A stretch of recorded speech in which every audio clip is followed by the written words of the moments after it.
একটাই হচ্ছে আসলে না, সবকিছু না, না, সবাই না, না, না, করলেও না, দোষ তো জনাব হারুনুর রশিদ, পুলিশেরই হবে। জনাব হারুনুর রশিদ, দোষ পুলিশের। আপনার জন্য আমাদের সময় কমে যাচ্ছে। আপনার জন্য আমার একটি প্রশ্ন আছে, যেটা আসলে দর্শকদের অনেকের প্রশ্ন, যে জনাব হারুনুর রশিদ স্পেসিফিকলি আপনি এখানে আসছেন বলে প্রচুর দর্শক, এখন আমাদের 18,000-এর বেশি দর্শক দেখছেন, প্রচুর দর্শক বিভিন্ন রকম মতামত পাঠাচ্ছেন। আমি কমন একটা মত আপনাকে বলছি যে জনগণ বা যারা এখানে প্রশ্ন করছেন দেখছেন, তারা জানতে চাইছেন দেশের বাইরে আপনার জমি জিরা টাকা পয়সা সম্পত্তি এগুলি আছে কিনা, থাকলে সেগুলি কিরকম পরিমাণে, আবার থাকলে আমাদের সেগুলি বলবেন কিনা। অনেকের ধারণা আপনার কয়েকশো কোটি টাকা আছে, না, কেউ কেউ তো শোনেন, জোর শোনেন, দিয়ে বলেন শোনেন, মার্কিন যুক্তরাষ্ট্রে আপনার 100 কোটি টাকা সম্পদ রয়েছে। শোনেন, শোনেন, এটা তো আপনি আপনি খুব ভালো বাহিরে থাকেন, আপনি হুম, এটা ভালো বুঝেন। আমি যখন 2018 সালে গাজীপুরের এসপি ছিলাম, তখন হঠাৎ করে একটা নিউজ আসলো কি, যে হারুনের ওয়াইফ মার্কিন যুক্তরাষ্ট্রে 1523 কোটি টাকা এফবিআই এর হাতে আটক। তাহলে মার্কিন যুক্তরাষ্ট্রে এফবিআই এর হাতে আটক হলে বাংলাদেশের কনসুলার এম্বাসি থেকে শুরু করে বাংলাদেশের গোয়েন্দা কেউ জানবে না, হুম, শুধুমাত্র ওই লন্ডন ভিত্তিক একটা পত্রিকাই জানবে। আর আমার আমার বিষয়টা হলো একটা কথা। আরেকটা বিষয় হচ্ছে, সেখানে যদি তথ্য তার কারো থেকে থাকে, হুম। তারা স্পেসিফিক তো বলবে যে হারুনের আমেরিকাতে বা লন্ডনে ওই বাড়িটা হারুনের। আজ পর্যন্ত কি বলতে পারছে? কেউ না, আপনি বলতে পারে নাই। আপনি আপনি অন কিন্তু ওই স্পট যে তাই ওই পারেন যে নাই। ধারণা, কিন্তু নাও, আমি তো আমার বিরুদ্ধে বলছে 2023 সালে 18 সালে নির্বাচনের পূর্ব মুহূর্তে যে হুম, হারুনের এত কোটি টাকার সম্পত্তি এফবিআই এর হাতে আটক। এফবিআই এর হাতে আটক, এফবিআই থেকে এটাও জানে না। আর হুম, আটক হলে কি হয়, আমি হারুন বাংলাদেশে তথ্য জানবে না। তাহলে আমি হারুন বাংলাদেশে বিভিন্ন জায়গায় চাকরি করছি, যদি আমেরিকাতে 10 লক্ষ বাঙালি থাকে, একটা বাঙালি তো বলতে পারতো যে হুম, হারুন এই জায়গায় থাকে, এই বাড়িটা হারুনের। কেউ জানতে পারলো না। এইভাবে মন গড়া ভাবে অনেকে অনেক বক্তব্য দেয়। এই যেভাবে মন গড়া ভাবে বলে বেনজির সাহেবের সাথে আমার খুব দ্বন্দ্ব, হুম, যেভাবে বলে যে আমার বিভিন্ন বিষয়গুলিতে যখন আমি যখন দেখেন, আমি একটা কথা আপনাকে বলি, আপনার সাথে আমার কথা হুম, হয়েছে হুম, কিছুদিন আগে, যে আমি হল্যান্ডে গেলাম। এই হুম, কথাটা একটু কাইন্ডলি শুনেন আপনি। কিছুদিন আগে হল্যান্ডে গেলাম, হল্যান্ড থেকে আমি কিন্তু জার্মানে বার্লিনে গেলাম। হুম, কত তারিখ? সেখানে 20 তারিখ গেলাম, 21 তারিখ আমি বার্লিনে গেলাম। সেখানে 19 তারিখে নিউজ আসলো যে হারুন মার্কিন যুক্তরাষ্ট্রের সম্পত্তি পাহারা দিচ্ছে। এটা আপনি তো সাক্ষী যে হুম, আমি আমি 19, 20, 21 কোথায় ছিলাম। রাইট। তাহলে এই যে মিডিয়াতে একটা পেজে লেখলো আমি মার্কিন যুক্তরাষ্ট্রে পাহারা দিচ্ছি, এটা কি মিথ্যা না? যে রাইট। এইভাবে মন গড়া গল্প বলছে না, এই মন ওকে, গড়া ফাইন, গল্প বললেই তো ফাইন, হবে না। Fine, fine, fine, fine. আপনার বিদেশে কোনো টাকা আছে কিনা? সৌদি আরব, মালয়েশিয়া, আমেরিকা, ইউরোপ। আমার টাকা, আমার টাকা যদি থাকেই, তা হুম, আমি তো বলবোই আমার টাকা নাই। ওকে। আওয়ামী লীগ ক্ষমতা থেকে চলে গেলে আপনাকে দেশ থেকে চলে যেতে হবে কিনা, বা দেশ থেকে আপনি চলে যাবেন কেন? কিনা? আমি আমি আমি আমি বাংলাদেশের একজন পুলিশ কর্মকর্তা। আমি হুম, যোগ্যতার ভিত্তিতে বিসিএস পরীক্ষা দিয়ে পুলিশে এসেছি। হুম, আমি হুম, এই যাবৎ ফলে যতগুলি আমি আমি আমার চাকরিকালীন সময়ে হুম, আমি কখনো কোনো বিষয়ে আমি আমার আইনকে প্রাধান্য দিয়েছি, আমার সিআরপিসি হুম, পিআরবি কে প্রাধান্য দিয়ে কাজ করেছি। আমি হুম, সাধারণ মানুষের পাশে থেকে কাজ করছি। আমাকে চলে যেতে হবে কেন? আমি হুম, আমার সঠিক কাজটাই করছি। সঠিক কাজটা করতে গিয়ে আমি সকলের মন জয় করতে পারি না, হইতে হবে। হুম। সেজন্য কেউ বাট আমি কিন্তু আমার সঠিক কাজটাই করছি এবং মানুষের প্রতিদিন আমি সেবা দিচ্ছি। আমি আজকে এই লাস্ট প্রশ্ন, যাবৎকালে ঢাকা লাস্ট শহরে প্রশ্ন, লাস্ট প্রশ্ন। আমরা, মানে আমি বলে না, বাংলাদেশের মানুষ, কামাল ভাই সাক্ষী দিবেন যে বাংলাদেশের মানুষ, আপনি যখন এসপি তখন থেকে আপনাকে সবাই জানেন, সবাই চেনেন, সবাই অনেক ক্ষমতাধর মনে করেন। বাংলাদেশে অনেকে এসপি আছেন, আপনার ব্যাচেই হয়তো 300 জন ছিলেন, 300 জনের মধ্যে 200 জন এসপি হয়েছেন, তারপরও আরো অনেকে এই ডিআইজি হয়েছেন। আপনার নামটা আমরা সবচেয়ে বেশি শুনেছি কিনা কামাল ভাই? আপনার কাছে কি মনে হয়, মানে আমি কি না শুধু আমার ব্যাচের, এর এর কি এই কারণ, কথাটা মানে আপনি সবচেয়ে সবচেয়ে পরিচিত, মানে আপনি পুলিশের মধ্যে লিওনেল মেসি, এর কারণ কি? আ এই কারণটা হচ্ছে যে এটা And there একটা is no একটা কথা Ronaldo আপনি মনে, even. না না, আপনি আপনি একটা কথা, সবাই তো খালেদ মহিউদ্দিন হয় না, সবাই তো মাসুদ কামাল হয় না, সবাই হয় মাসুদ কামাল, সবাই খালেদ মহিউদ্দিন হয় না। তা আমি হারুন আজকে হুম, 2001 সাল থেকে আপনি যেটা হুম, বলেছেন, আমি হুম, কেন আলোচনায় আসি। আমি 2001 সালে চাকরি করতে আসলাম। হুম, আসার পরে আমি আমি আমি আমি হয়তো আমার ব্যক্তি জীবনে আপনি জানেন, আমি হুম, ছাত্র জীবনে সবাই কোনো না কোনো দল করতেই পারে। আমি একটা দলের সাথে সম্পৃক্ত ছিলাম।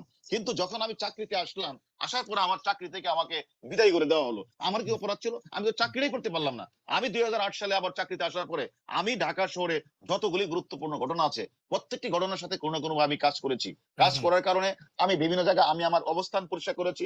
মানুষ, আমি সাধারণ মানুষ, আমি খেতে খাওয়া মানুষ। আমার বাড়ি হলো গ্রামে। আমি হাওর থেকে এসেছি। যেহেতু হুম। হাওর থেকে এসেছি, আমি হাওরের জীবনযাত্রার সময় অবগত আছে। আমি ওকে। প্রত্যেকটা গরিব মানুষ থেকে শুরু করে সকলের সাথে আমি মিশি এবং আমি আমার কথাগুলি পরিষ্কারভাবে কথা বলি। যার কারণে যত বড় ঘটনা ঘটে, প্রত্যেকটি ঘটনার সাথে আমি আমি সম্পৃক্ত হই এবং আমি কাজ করার চেষ্টা করি। সে কাজটা করতে গিয়ে আমি অনেকেরই উপকার করেছি। আবার অনেক সময় কারো উপকার করতে গিয়ে আবার কারো ক্ষতিও হয়েছে। এবং এমনও আছে 30 বছর 40 বছরের ঘটনা যেগুলো নিষ্পত্তি হচ্ছে না। আমি সেই ঘটনাগুলো নিষ্পত্তি করার চেষ্টা করেছি। এমন সাবরিনা থেকে শুরু করে এমন শত শত ঘটনা আছে না, যে আপনাকে, ঘটনাগুলি আমি না, কাজ আপনাকে, করতে গিয়ে আমি সেখানে আমি সে কাজগুলি করেছি এবং ব্রা- করার কারণে সকল মানুষ আমার পক্ষে তো থাকবে না। তাহলে যে কাজ করে না তার কোনো শত্রু নেই। আমি মনে করি পুলিশে অনেকে কাজ করে, পুলিশে না না যারাই না কাজ না, করেছে আমি আমি তাদের আমি বিরুদ্ধে। আমি আমি আমি শুধু একটা মানে আপনি কি বলতে চান যে মানে মানে বলতে চান মানে এটা কেমন কথা হলো আপনার ব্যাচের মধ্যে আপনি শুধু কাজ করছেন বা বেশি কাজ করছেন? এটা অনেকে আছে ইন্ট্রোভার্ট, অনেকে এক্সট্রোভার্ট। আমি হয়তো কাজ করি, কাজ করার ওকে অনেকের সাথে আমি মিশি। আমার আর শেষ করি আমি জি শেষ করি একটু। জি আমি কাজ করি শুধু না। আমি একদিকে আমি পুলিশ সার্ভিসের জেনারেল সেক্রেটারি ছিলাম। আমি ও, আমার জেলার আমি প্রেসিডেন্ট ছিলাম অনেকদিন হুম, যাবৎ। হুম, এখনো আমি ৬ জেলার সেক্রেটারি দায়িত্ব পালন করছি। হুম, হুম। বিভিন্ন সামাজিক অনুষ্ঠানে আমি যোগদান করি। সে বিভিন্ন কারণে বিভিন্ন সোসাইটির মাধ্যমে আমি সকলের সাথে ওয়েল আপনি নোন হিসেবে থাকতে চাই। যার কারণে আমাকে অন্যান্য অফিসারের চেয়ে বেশি লোক কামাল ভাই আমাকে আপনি চিনি। অনুমতি দিলে আর কামাল ভাই আপনি অনুমতি দিলে আমি আমার প্রিয় বন্ধুকে আরেকটি শেষ প্রশ্ন করতে চাই আপনি যদি অনুমতি দেন যে যে জি সেই প্লিজ প্রশ্নটি হচ্ছে প্লিজ যে করেন সেই করেন। প্রশ্নটি হচ্ছে যে আপনি কি বর্তমান মহামান্য রাষ্ট্রপতির লোক? অনেক দর্শকের প্রশ্ন। হ্যাঁ, এই প্রশ্ন তো আমি করতাম। না, এটা উত্তরটা কি আমি দেব? জি জি ছোট করে যদি দর্শক হ্যাঁ, দিচ্ছেন আপনি ভালো কথা বলেছেন। আপনি একটা ভালো কথা বলেছেন। জি মহামান্য যে বর্তমান রাষ্ট্রপতি, জি উনার বাড়ি হলো আমার গ্রামের পাশের গ্রাম। ওকে উনাকে আমরা বারবার ভোট দিয়ে নির্বাচিত করি। হুম উনি পাশে একজন এমপি। উনি হুম আমার কাছে রাষ্ট্রপতি না। উনি আমার কাছে আমার একজন প্রতিবেশী। উনি হুম আমার কাছে একজন এমপি। উনি হুম আমার কাছে আমার অভিভাবক। সে অভিভাবক হিসাবে উনি আমাদেরকে চিনে। এই চিনাটা তো কোনো অপরাধ না। উনি রাইট আমাকে চিনে, আমাদেরকে এলাকার উনার একজন ভোটার হিসাবে উনি আমাকে চিনেন, আমাদের বাড়ি ঘরের সবাইকে চিনেন। সেই হিসাবে যেটুকু যদি একটা রাষ্ট্রপতির বাড়ি যদি রাজশাহী হতো, একটা রাষ্ট্রপতির বাড়ি যদি সিলেট হতো, সেটা আমার সাথে তো অয়েল কানেকশন হতো না। যেহেতু উনার বাড়ি আমার পাশের গ্রাম, এখন উনি একজন বাংলাদেশের মহামান্য রাষ্ট্রপতি। উনি রাষ্ট্রপতি তো পরে হয়েছেন। কিন্তু উনার সাথে আমরা সবসময় ওকে এমপি নির্বাচন শুরু করে সবসময় ছিলাম।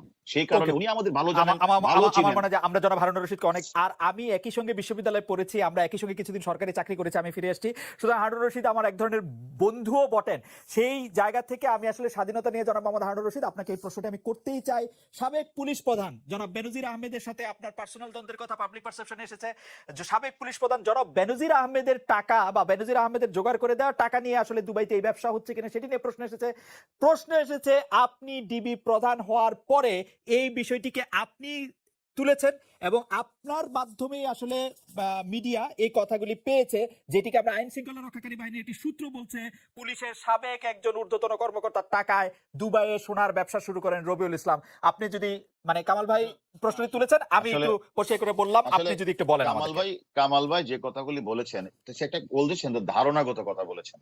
আসলে কারোর সম্পর্কে বলতে গেলে একটা পারফেক্ট একটা একটা পরিপূর্ণ একটা তত্ত্ব নিয়ে বললে ভালো হতো।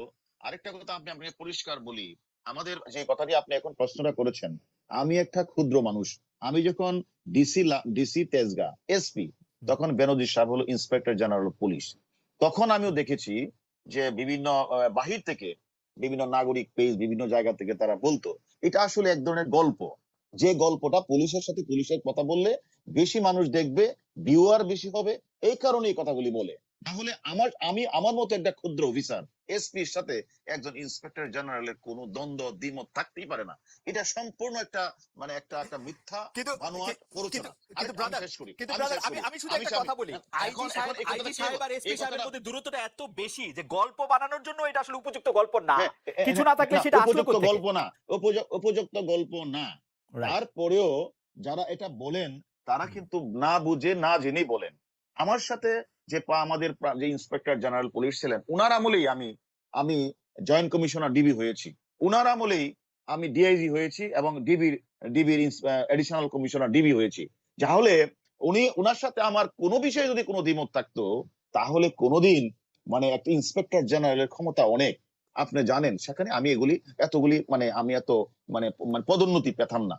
আসলে এটা ছোট্ট করে এটা একটু একটা। ছোট্ট করে দ্বিতীয় একটু বলতে পারি এমন কি হতে না পারে না ব্রাদার যে আপনি আসলে ইন্সপেক্টর জেনারেল অফ পুলিশের চেয়েও আরো অনেক বড় লোকের না না স্নেহধন্য এই ধরনের ক্ষমতা আমি ইউজ করি না বলেই আমি এখন সারা বাংলাদেশে যে আমি কাজ করি আমার কাছে একদম ক্ষেতের কৃষক থেকে মজুর থেকে শুরু করে সবাই আমার কাছে আসে।